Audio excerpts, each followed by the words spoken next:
মেয়েরা আগে যদি বেপর্দায় চলতো লজ্জা করতো, একটা লজ্জাবোধ ছিল, যে একটা লজ্জা লাগতো যে না আমি খারাপ ভাবে চলছি, মানুষ আমাকে দেখছে কেমন লাগছে। এখন দেখবেন ও গেঞ্জি পরে হাঁটছেন, কোনো ফিলিংস নাই, স্বাভাবিক, নর্মাল করে ফেলা হচ্ছে এগুলো সবকিছু।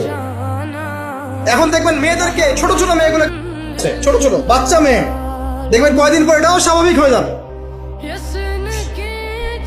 প্রতারণা, আগে মানুষ প্রতারণা করলে মানুষ মনে করতো যে আমাকে মানুষ প্রতারক মনে করতে পারে, একটা চক্ষু লজ্জা কাজ করতো। এখন সে চক্ষু লজ্জা নাই, নর্মাল। ঘুষ নেওয়াটাকে মানুষ মনে করতো আগে যে কেউ জানতে পারলে হয়তো সমস্যা, নর্মাল, এখন নিতেই পারে, ঘুষটা হবে না তোমার জব। করাপশনে মানুষ গেলে মানুষ ভয় করতো যদি জেনে যায় আমার চাকরি থাকবে না, এখন নর্মাল। ও বড় করাপ্টেড, তার চেয়ে ছোটটা আরেকটু কম, তার চেয়ে ছোটটা আরেকটু কম, একটা চক্র সবকিছু, এভরিবডি ইনভলভ এগুলোর মধ্যে, টপ টু বটম সবাই ইনভলভ। এরকম সিচুয়েশনে আমরা কিভাবে দিন নিয়ে পালন করবো যদি সত্য না হই?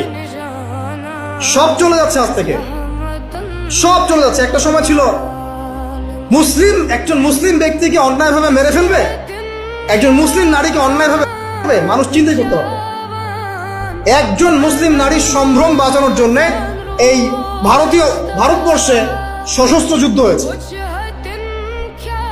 বিন কাসিমের নেতৃত্বে, একটা মেয়ের ইজ্জত বাঁচানোর ইস্যুকে কেন্দ্র করে। এখন লক্ষ লক্ষ মুসলিম মেয়ের ইজ্জত নষ্ট করা হচ্ছে, কারো কোনো ফিলিংস নাই, স্বাভাবিক। একটা রাষ্ট্রদূতকে হত্যা করেছিল তাবুক যুদ্ধের সময়, নবী সাল্লাল্লাহু আলাইহি ওয়াসাল্লাম 30,000 সৈন্য নিয়ে ধাওয়া করেছিল। এত বড় সাহস আমার রাষ্ট্রদূতকে হত্যা করো? এখন সারা বিশ্বে লক্ষ লক্ষ মুসলিম হত্যা করা হয়েছে, কারো কোনো ফিলিংস নেই, সবকিছুকে নর্মাল করে ফেলা হয়েছে। আল্লাহ পাক আমাদেরকে হেফাজত করুন, আমিন। আসুন, ফজরের সালাতের কথা বলছিলাম, আমি অনেক দূরে চলে গেছি। চাষ্ট পড়েন, ফজরের নামাজ পড়েন, সময়টা কাজে লাগান। আমি বলছি সময়গুলোকে কাজে লাগান।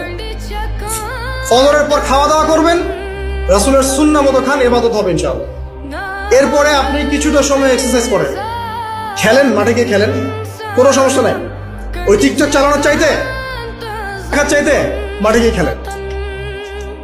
মাঠে ফুটবল খেলেন আধা ঘন্টা, বা ক্রিকেট খেলেন, বা এমন কোনো খেলা খেলেন যে খেলাটাতে আপনার শারীরিক কসরত হচ্ছে, তাও খেলেন।